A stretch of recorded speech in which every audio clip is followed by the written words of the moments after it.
Good afternoon. The trade war between Canada and the U.S. is showing no signs of ending anytime soon. However, Washington has made a move which could be seen as an olive branch.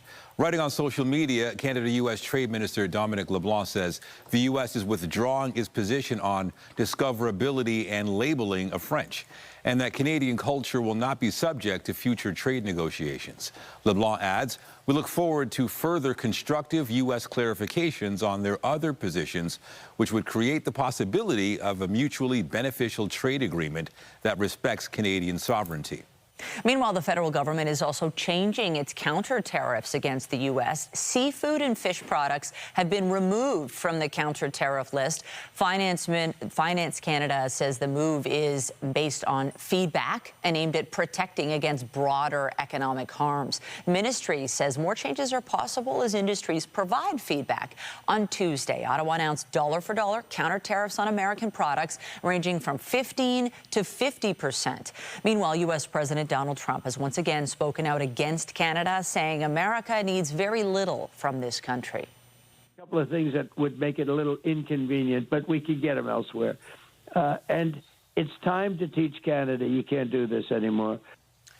Trump made the comments while speaking with conservative radio host Glenn Beck, calling Canada one of the worst countries in the world to deal with. The retaliatory tariffs were introduced in response to Trump's 50% tariffs on a range of Canadian products. And CTV's Jeremy Sharon joins us now live from Ottawa with the latest on this ongoing trade war. So, Jeremy, let's start with the French language element. Can you break that down? Yeah, Nathan, this is significant, a significant development, if you will, in the ongoing trade war with the U.S. This is one of the three key items the Prime Minister listed over the weekend when talking about why Canada decided to walk away from trade talks. French language discoverability. And what we've heard now is the Minister's response to comments made by U.S. Trade Representative Jamieson Greer in an interview with CBC News, where he says that French language discoverability was part of discussions, but not a deal breaker for the American side. And so the Minister touching on that and, welcoming the clarification from the U.S. administration, despite the fact the two sides right now are not at the negotiating table and lines of communication are not open. The minister, I think, in the second part of that statement that was put online, alludes to the fact that this could be a starting point to get back to the table eventually. He doesn't say so explicitly. And again, important to note that right now the two sides are not talking, are not at the negotiating table.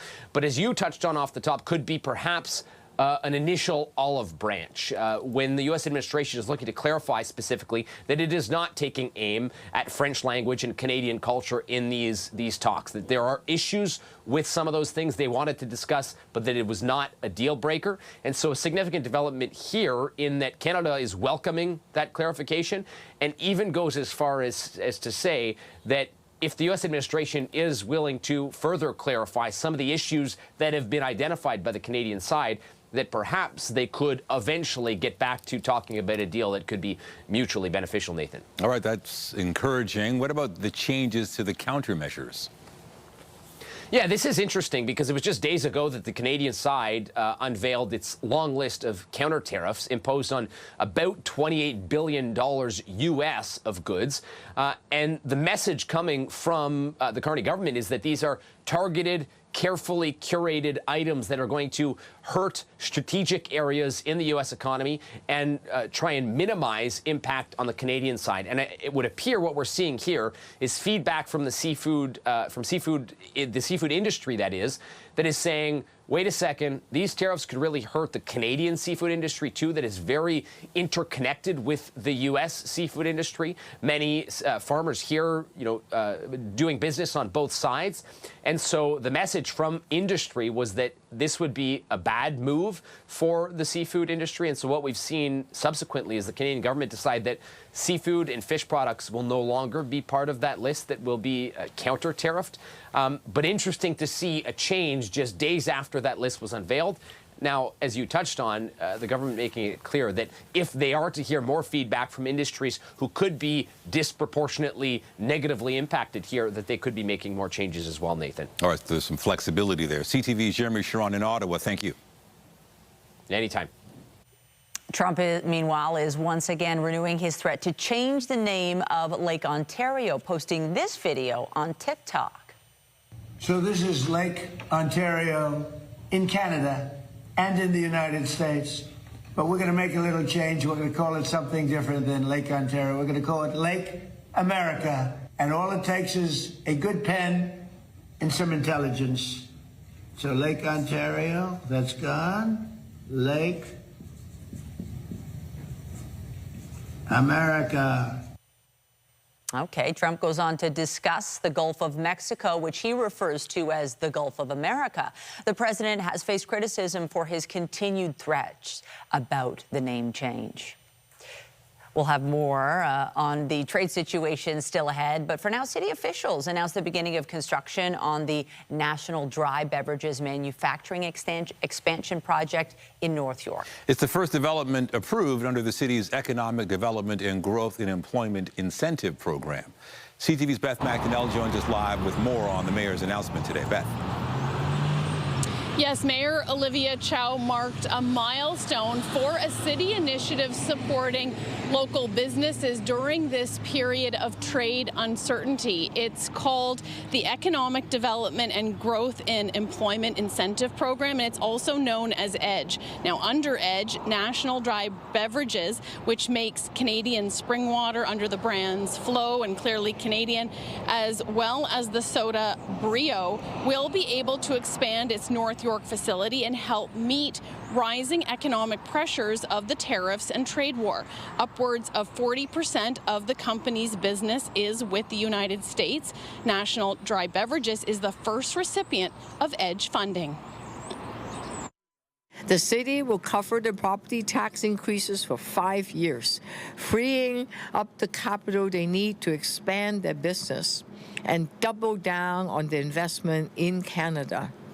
And take a look. They're wasting no time. Today, we are proud to join National Dry to announce that the project is well underway. There's uncertainty here. We're not quite sure how that's going to land, and there's always uncertainty in business, but it's just an order of magnitude larger than what it's been in the past. And so when it comes to something like the EDGE program, we are able to focus more locally on the types of customers that we have and what we're doing. National Dry Beverages says it's not losing its piece of business with the U.S., but it is concerned. It's not sure how these tariffs exactly are going to shake out. I asked if any orders had been canceled. The company said no, but does say costs because of tariffs on both sides of the border will be going up. Reporting live, I'm Beth Macdonell. Michelle and Nathan, back to you. Thank you, Beth. Meanwhile, Councillor and mayoral candidate Brad Bradford outlined steps he would take to support Toronto businesses against U.S. trade measures if he wins the top job in October. Toronto's competitive advantage has been undermined. And again, City Hall can't cut wage subsidies. We can't buy new equipment for plants, but we can reduce the friction between City Hall and small business. We can speed up our permit process for people who want to invest and scale up, contact new markets. And of course, we can reduce the tax burden to make them more viable, to make it a more attractive destination to invest, and frankly, to help those people who are trying to make payroll and keep those folks employed, give them a little bit of a cushion. That's what we can do. Bradford said Toronto should have a permanent tariff response to connect local businesses to supports. He also criticized Mayor Chow's use of reserve funds, saying that have been better used in response to current challenges. And our web team's been following all the updates on the trade. You can find all the information on our website, ctvnewstoronto.ca. More than 350 people are dead and more than 1,000 others missing after flash flooding in Nepal. 30 Canadians are now among the missing following the natural disaster. CTV's John Musselman has been speaking with members of Toronto's Nepalese community about this horrific situation. John, must be very difficult to watch. Yeah, it sure is. It's a devastating situation, as you've probably seen the video as well. A collapse of a glacier causing this massive flooding and mudslides, wiping out entire communities, schools. We did speak to a gentleman from the area in Nepal and Tibet. He lives near that border. He is here in Toronto. He's desperately trying to reach friends in that area. He's having a very difficult time. He has connected with 2 or 3 of them, but he says at least 12 he still hasn't heard from. And we know that charity organizations are going in to help, but as you mentioned, 30 Canadians are still missing. We did speak to this gentleman today about what he's experiencing and hoping that the government of Canada can help out. We also spoke to Global Medic. They are doing their part, as well as the Mayor of Toronto, saying that they are trying to set up a donation page to raise as many funds as possible. Here's what they all had to tell us. Until yesterday, there used to be a big town. Kids used to play on the roads. There were schools, hospitals, government offices. But now, everything has been washed away. There are only rubbles. They cannot even speak. They cannot describe the whole situation in one word. They are devastated. Whenever I try to FaceTime with them, their eyes are all soaked. Their face are all blood. There is no any charmness in their face, which used to be until 2 days back. A lot of people want to stay behind, protect their land, try to figure out, how they can stay, and they're going to need support because they have no electricity, no power, no clean water. City of Toronto has a Donate TO portal. We are ready to accept donations from generous Torontonians to help out those that are in Nepal that have lost homes. They are not able to get in touch with their loved ones. Many are missing, and my hearts are with them.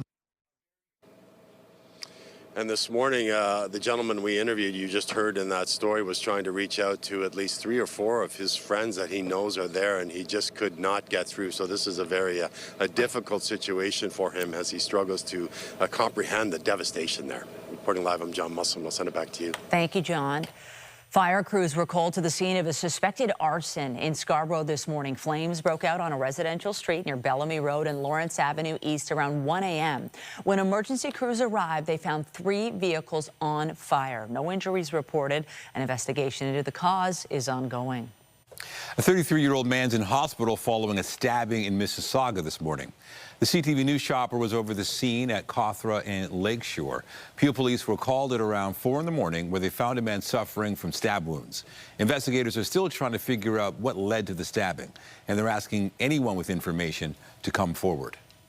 Police are searching for a small gray car in connection with a hit and run near DuPont and Lansdowne. Police say a woman in her 30s was struck by a vehicle near Lansdowne and Brandon Avenue, just north of DuPont, around 8:30 last night. She was taken to hospital with serious, non-life-threatening injuries. Police say a small gray car fled the scene and likely has a broken windshield. They're asking anyone with information to come forward. 3 people were sent to hospital following a crash in Brampton. It happened near Highway 50 and Coleraine Drive just after midnight. Police say 3 people were taken to a local trauma center with serious injuries. The drivers involved all remain at the scene. An investigation into the crash is ongoing. A man has been charged with careless driving after 4 people were sent to hospital following a crash in Woodbridge last night. This happened in the area of Steeles Avenue and Martin Grove Road just after 11 p.m. 2 vehicles collided, with one of them flipping over. 4 people were taken to hospital with minor injuries. One of the drivers, a man in his 20s, has been charged with careless driving. Repair work is ongoing after a broken water main led to a large sinkhole in the city's East End. This was a look earlier this morning from the CTV News chopper at the site of a sinkhole near Jones and Boultby Avenue. Crews were able to fill in the sinkhole, but it's unclear when the roadway will reopen. The TTC is asking the public to weigh in as it plans out its 2027 annual network plan. The first phase of consultations taking place from now through to September 13th. Riders are being asked to share feedback on a list of proposed improvements, specifically to the express bus network and other routes around the city.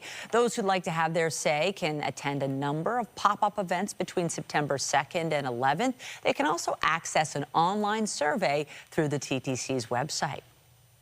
The Toronto Zoo has given an update on its baby pygmy hippo. The zoo shared these new photos of the hippo named Maple next to a couple of boxes of Timbits. The little hippo was born at the zoo on August 2nd. Staff say she now weighs more than 29 pounds, roughly the same as 528 Timbits. She's more delicious than Timbits. Time for a live look at the city this afternoon. And okay, a little blue sky there, but definitely quite a few clouds. This is the unsettled day we've been eyeing in the 7-day, but certainly not a washout. Lindsay Morrison is here with a look at the current conditions. What is the rain situation at this hour, Lindsay? Well, it's very close to what you described, Michelle. Scattered wet weather, not a washout by any means, not even anticipating any heavy downpours. As you can see on the satellite and radar, there's that little bit of cloudiness and that brief shower that looks to be happening right downtown. The rain has been a little steadier in parts of cottage country, north of the Kawarthas and toward the border with Quebec. We're going to hang on to that chance of a shower through this afternoon, but during the dry periods, we can expect varying amounts of sun and cloud. It is a humid day today. It feels like 31 already out there. Current temperature is 25 degrees. It's a southwesterly wind at the moment, but we are going to see the winds shift through the day today. Eventually, they'll be coming out of the northwest. That eventually cools us down for the evening somewhat, but 26 degrees for a high today, Humidex 31. If you're headed to the CNE or doing anything else outside, just keep an eye on the sky and remember to keep hydrated. Coming up, we're going to take you through a rather dry-looking weekend forecast. That'll be nice for a change. For now, though, Michelle, I'm going to send it back to you. Love the sounds of that. Thank you, Lindsay. It was a relatively calm day yesterday in terms of new forest fires in northern Ontario, even though more than 100 are still burning. Crews from Ontario and Mexico still trying to get the Rinker Lake complex fires north of Thunder Bay under control. They're among 63 wildfires burning across the northwest. 4 have been deemed out of control. The Northeast has 41 active fires, all listed as under control or being observed. Over in BC, the latest information shows there are 197 active wildfires in that province, 57 of them starting within the last 24 hours. 29 were extinguished over the same period of time. 83 of the fires are out of control. Thunder showers are expected to continue in many regions today, and cooler temperatures are forecast throughout the weekend. The federal government has dropped American fish and seafood from its counter-tariffs list. Now, this morning in Toronto, Canada's finance minister was asked about what message this might send to U.S. trade negotiators. Listen, it sends the message to Canadians. My job is to fight for Canada. My job is to fight for Canadians. My job is to fight for Canadian business, to fight for Canadian industry, to fight for Canadian fishers. Those are the ones that I listen to. And that's why we said if we need to update the list, we do it. And that's in the best interest of Canada. That's why we did it.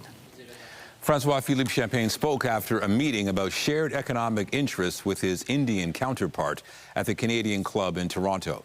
Canadian investment in India was more than $110 billion in 2024. We return now to one of our top stories, the devastation in Nepal and Tibet following flash flooding. Our Scott Hurst has been following the aftermath of this disaster. He joins us live now with the latest. Scott, what is the latest? What more can you tell us? Michelle, good afternoon. I was listening moments ago when our colleague John Musselman was providing really a Toronto reaction to this disaster in Nepal and Tibet. I can broaden that out for our viewers and really focus on the scale and scope of this disaster as rescue teams now have a massive task on their hands. Thousands have been deployed to help in whatever way possible. The video that is emerging from what happened is terrifying. It is heartbreaking, the level of damage and destruction as you're seeing in the aftermath, and some of the video that emerged of the initial moments of what happened captured on security cameras showing a massive wall of mud and rock barreling down a mountainside, burying nearly everything in its path. Roads, critical infrastructure, apartment buildings, all swept away. Climate experts from Nepal said an avalanche from a glacier likely caused flash flooding. The U.S. Geological Survey first reported a magnitude 4.4 earthquake in the region. It later updated that to a 5.2 glacier collapse that sent the debris flowing downstream with the catastrophic impact that we're seeing on communities. We've already seen some harrowing rescues. Helicopters are being deployed for rescue crews just to access certain areas. In many cases, bridges have been washed away, and Nepalese officials have said nearly 40 kilometers of roads were damaged. And so really what attracts so many people to this region, the sweeping skylines, the enormous jagged mountains, the steep, treacherous terrain, that's part of the appeal, is now what is going to hamper these rescue efforts. It'll be the same thing that makes these search and rescue operations, Michelle, that much more difficult. And we have heard from Nepalese officials that more than 30 foreign nationals have been rescued so far. At this time, no confirmation that any of those are Canadians. Is there anything more you can tell us on the missing Canadians? I know the number was 24, 25 yesterday. It's gone up now. Yeah, the number fluctuated just about half an hour ago. We got an update from Foreign Affairs Minister Anita Anand saying that Global Affairs is aware of 30 Canadians and permanent residents in the region who are suspected to be missing. As you mentioned, that number before was 25. That was according to the Nepalese Tourism Board. Hundreds of foreigners are missing, in fact, reportedly from around 30 countries. Also, information we got from Global Affairs Canada said it is sending additional consular officers, and it states there are some 820 Canadians registered as being in Nepal. Of course, that likely doesn't account for everyone.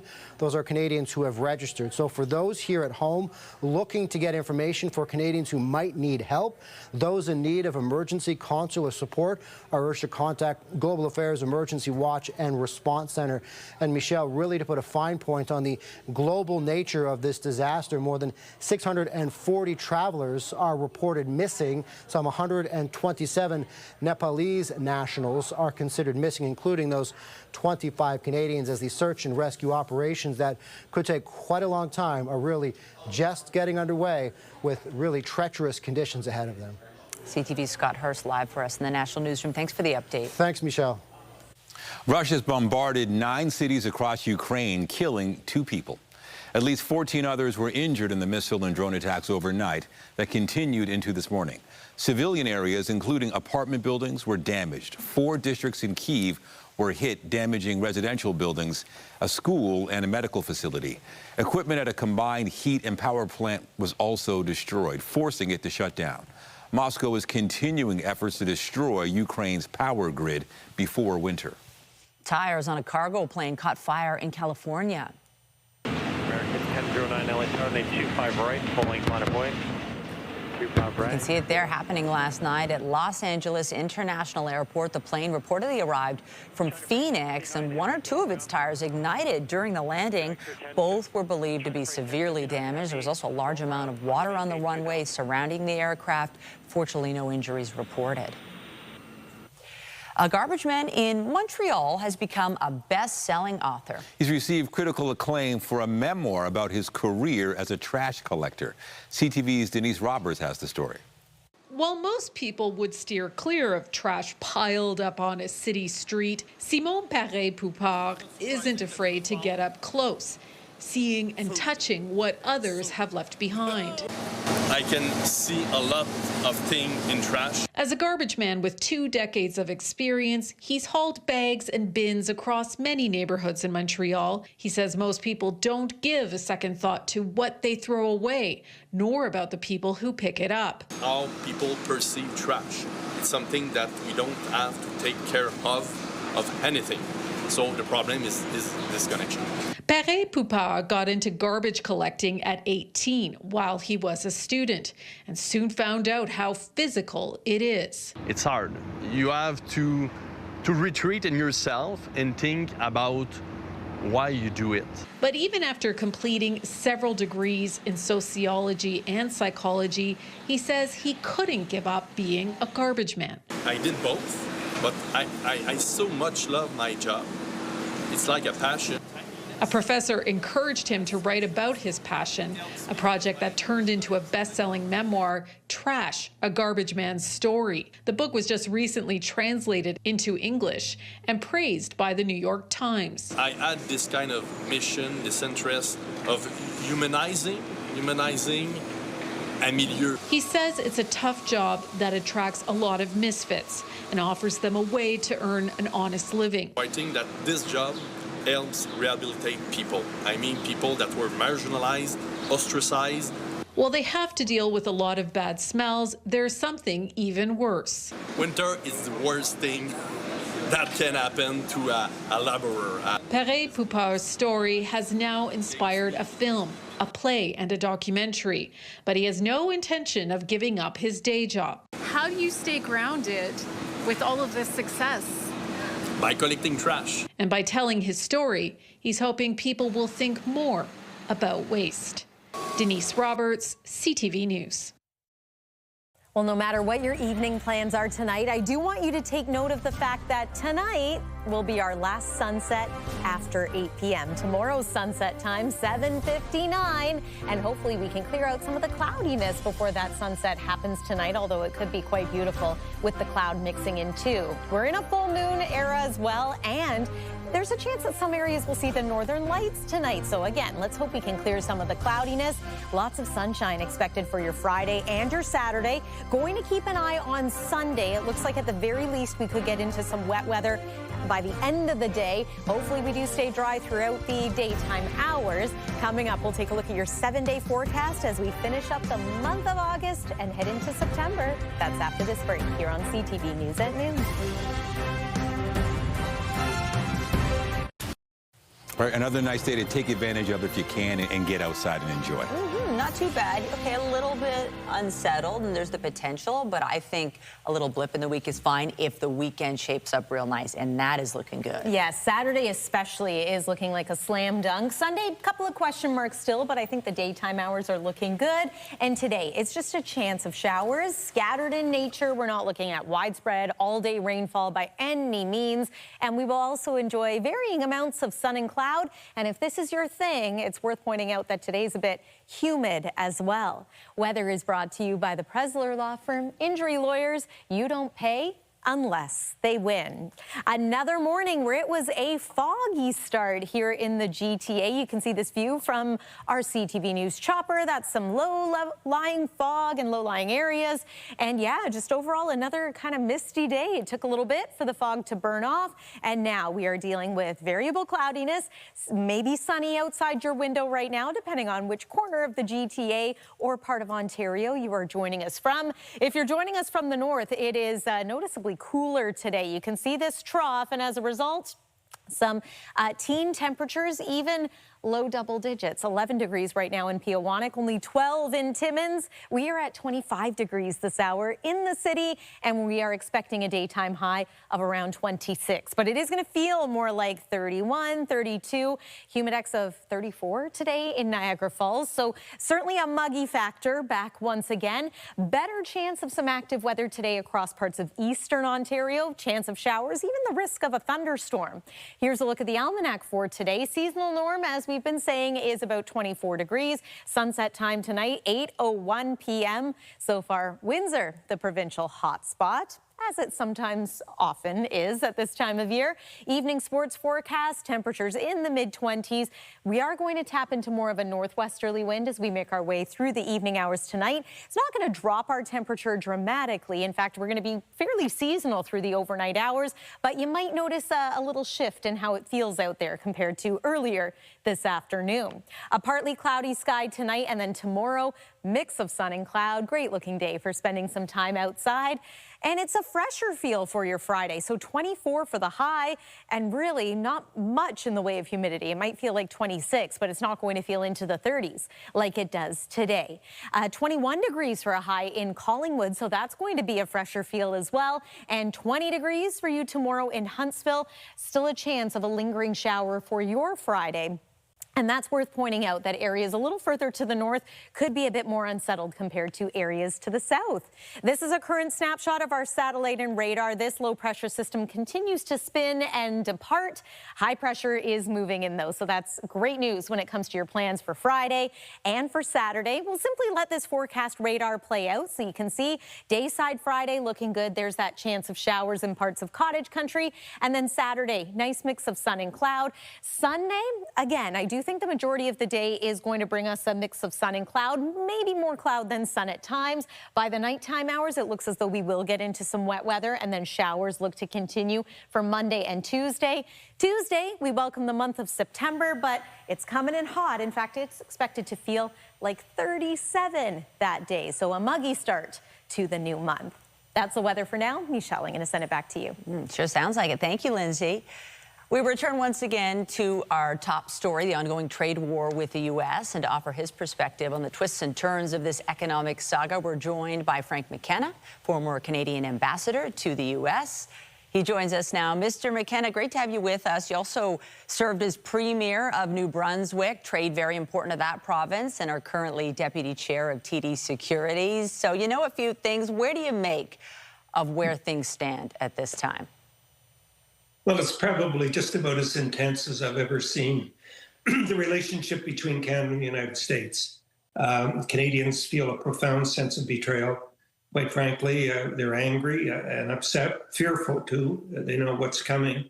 The United States is largely totally oblivious. They're involved in Dolly Parton's passing and whatever other domestic news of the day there is, except at the administration level. This is not a big issue in the United States of America. But in Canada, it's a profoundly important issue, and the world, quite frankly, is watching. And since talks broke off, some have suggested as bad as it looks right now, we've kind of been through ups and downs before. Things might cool down, and we are seeing an updated counter-tariff list today. Do you think eventually we'll get back to the table, or is it truly different this time? Well, I think both things can be true. It really is different because the United States is using extraordinarily provocative language, very belligerent language, and they're using new tools that have never been tested before. But on the other hand, there are some green shoots, and I would want people listening to this to feel some reason for optimism. The United States did rhetorically pull back a bit today on French language issues, so that you could assume is off the table. Our minister, LeBlanc, very quickly used that overture to say that's good, so maybe we should talk about other issues. Truthfully, if you look at the issues, a big issue for us is around the auto sector. And we were getting to a deal. We didn't like it, but probably would have accepted it, of moving those tariffs from 25 to 15%. But the United States seemingly at the last minute excluded the F-series of heavy trucks and also some of the other vehicles as well, the heavier vehicles. That would have basically destroyed that part of our auto manufacturing. If that could be restored to its original intent, that all autos be included there. And secondly, dealing with the procedural issue, trying to prevent Canada from having any control over its foreign relationships, trade agreements, tariffing, et cetera, with other countries, which is something no other country would agree to. We'd be a vassal state if we agreed to that. If we could agree to those two issues, we would be pretty close to a deal, I would suggest. And that would allow the United States to roll back all of these egregiously illegal Section 38 tariffs that they just put on in the last day. And Canada would roll back its package of tariffs, coming close to $30 billion as well. Mr. McKenna, real quick before we let you go, how do you navigate a situation where you have one side, the President of the United States, crossing out Lake Ontario on a map, wanting to name it Lake America, essentially thumbing their nose at Canadians? How would you advise Mark Carney at this stage? Is it elbows up, or should we really be trying to find a way to get a deal? I think we should do what we're doing as a country, be resolute, unified, and do what we can do ourselves under our control. Our decision about what we drink, what we eat, where we travel, that's all within our control. And our Prime Minister and government and opposition continue to be disagreeing without being disagreeable, quite frankly, being calm, cool, collected, prime ministerial, looking like statesmen and women to the rest of the world. And the United States, they're going to have to deal with their own internal contradictions. But for our part, I think our standing in the world is sky high. Huge admiration for the way we're conducting ourselves. And I think the Prime Minister will continue, no matter what the provocation, to text, call, converse with the President of the United States and try to get to a deal. And at the end of the day, at some point in time, we will end up getting to a deal. That is good to hear. Mr. Frank McKenna, what a pleasure to pick your brain today. Thank you so much. Oh, thank you, Michelle, for having me. Take care. And you're watching CTV News at noon. Stay with us. Okay, thanks. Thank you for having me.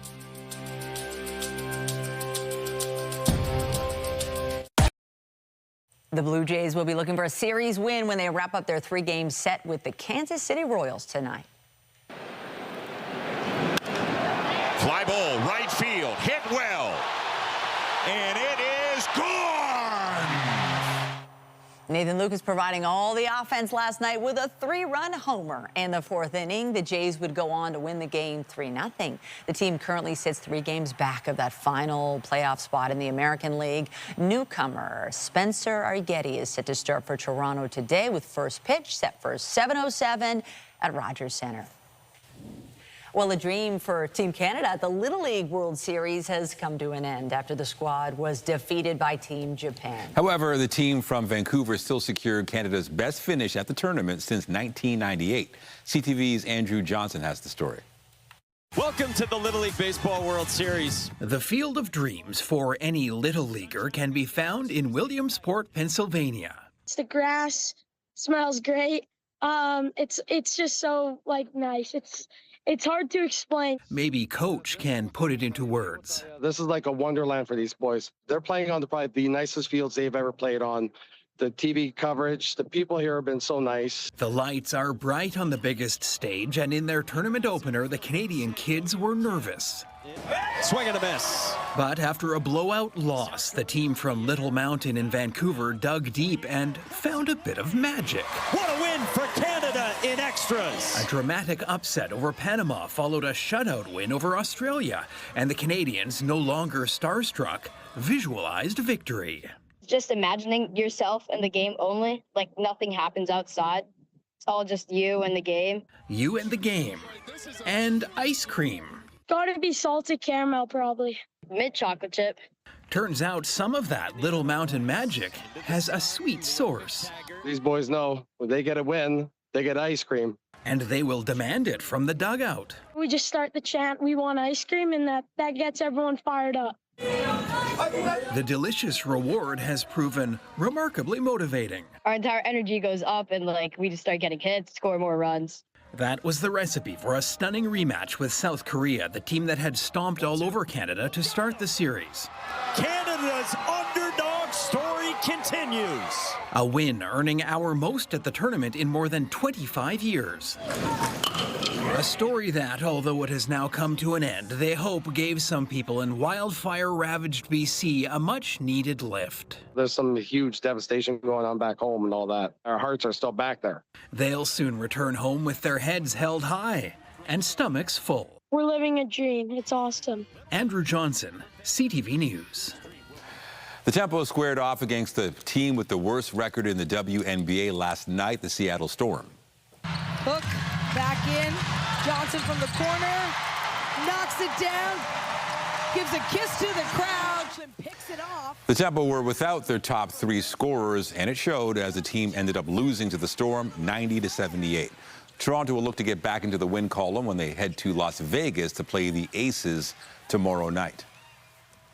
The Raptors have announced a date for Kyle Lowry's retirement ceremony. The team says Lowry's number 7 will be raised into the rafters at Scotiabank Arena in a post-game ceremony January 10th. The Raptors are set to host the Philadelphia 76ers on that date. Lowry will become the 2nd player in franchise history after Vince Carter to have his number retired. The Raps say there will also be special giveaways on January 7th and 8th, where fans attending the games will take home a T-shirt and bobblehead. Still to come, as the new school year approaches, some teachers are expressing concern about the use of artificial intelligence for classwork. We'll have those details when we come back.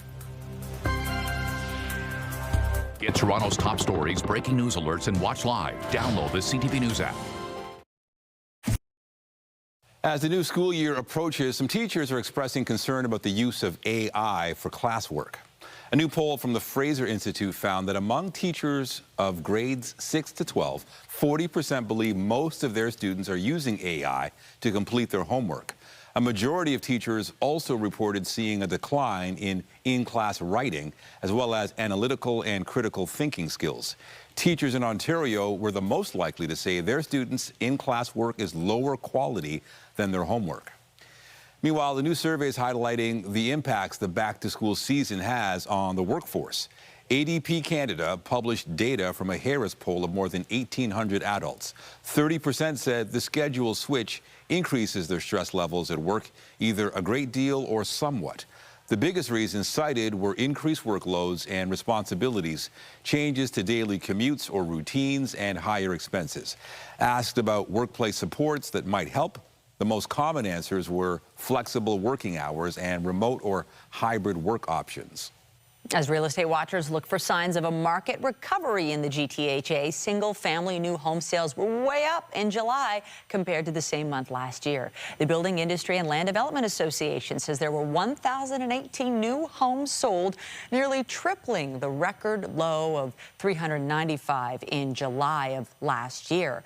Build says sales continue to benefit from increased demand linked to that HST rebate on new homes. New condo sales were also up compared to last July, but the total of 237 units sold was still 80% below the 10-year average. Some big news for Drake fans. Authentic Brands Group has acquired a majority stake in the music superstar's lifestyle brand. Authentic said the deal covers the intellectual property of OVO. The name stands for October's Very Own, a reference to Drake's birth month. A dollar figure wasn't mentioned, but Drake will maintain what's being called a significant ownership stake and is set to continue shaping the brand's creative vision. Drake said in a statement, "We're just a couple of kids from Toronto who started something we believe in. Here we are 20 years later, same kids with bigger dreams. Authentic and Vince are the perfect partners to help us continue to grow." Fan Expo Canada is set to begin at the Metro Toronto Convention Centre today. The 4-day event bills itself as the largest comics, sci-fi, horror, anime, and gaming event in Canada. Attendees will also be able to hear from celebrity guests. This year they include John Cena, Mark Hamill, Elijah Wood, and Mr. T. The fan celebration begins at 4 p.m. today, with the event running through to 5 p.m. on Sunday. Coming up, blasting into the record books. We'll have more on a record-setting achievement for a group of Waterloo students when we come back.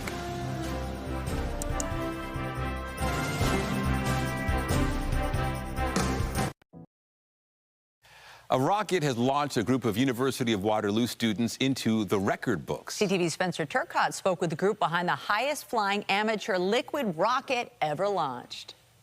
3, 2, 1, launch. Just as quickly as the countdown reaches 1, Polaris blasts off. We started this year with the goal that we were going to break the world record. A year of designing, building, testing. We can control the rocket's spin rate. All leading to this moment for the University of Waterloo rocketry team. The previous record was just above 56,000 feet. It was by Yellow Jacket Space Program by Georgia Tech. And the Waterloo students smashed that world record at last week's 2026 Launch Canada Challenge in Timmins. 63,497 feet. Yeah. Making Polaris the highest flying amateur liquid fuel rocket ever launched, surpassing the previous record by nearly 7,000 feet. I didn't expect to start crying, and I definitely started crying there. I mean, just nervousness turns into complete and utter joy. But reaching that altitude was only half the mission. Our secondary goal was to actually recover the rocket. This was actually more important to many of us than breaking the record. That's because the team couldn't retrieve their last rocket. This time around, Polaris measured in at 17 feet long and weighed 300 pounds of fully fueled. So, safely bringing it back was a daunting task. She is a very, very big rocket. This whole system is just ridiculously overbuilt. You can tell that we were a little paranoid about not getting the rocket back this year. Although the paranoia paid off, the parachutes deployed and Polaris descended until a rough landing, yet still in one piece after a 7-minute flight. It landed about 1.5 kilometers away from where we initially launched it. 63,497 feet of success. And a reminder that sometimes the best part of reaching new heights is finding your way back home. Spencer Turcott, CTV News, Waterloo. I was expecting it to go, a few hundred feet not that high. Incredible. They're so savvy, these students. Their future is on a rocket launch, too. It's going to be towards the sky and beyond. Yeah, I love that. And, you know, I think it looks like the weather cooperated for them. It was actually kind of a cool vantage point to see it going through the clouds like that. So well done to all those students. And as we make our way through the rest of the day today, we are tracking a bit of cloudiness, a few showers. I think most folks will be able to carry on with their outdoor plans this afternoon, so long as you don't need it to be perfectly dry. Just keep an eye on the sky. Overnight tonight, it's a partly cloudy sky with a low near 15 degrees. That's normal for this time of year. A northwesterly breeze, you may notice that. Might feel it tomorrow for sure. A high of 24 degrees, that's it. And not quite as humid as it is today or it was yesterday. Here's a glance at your weekend forecast, keeping an eye on Sunday for the possibility of an increase in cloudiness, perhaps some late day showers, but Saturday looks awesome. I'm so happy to report. Your 7-day forecast does show a bit of unsettled weather for the early part of next week, but as we say goodbye to August and hello to September, it's going to be muggy. It's going to be feeling into the mid-30s. Michelle and Nathan. All right, thank you, Lindsay. That's it for CTV News at noon. Remember, you can get Toronto's breaking news all day long on CP24 and at ctvnewstoronto.ca. For Lindsay Morrison and all of us here, have a pleasant afternoon. I'm Michelle Dubé. And I'm Nathan Downer. Be sure to join us later for CTV News at 5 and 6. Have a great day.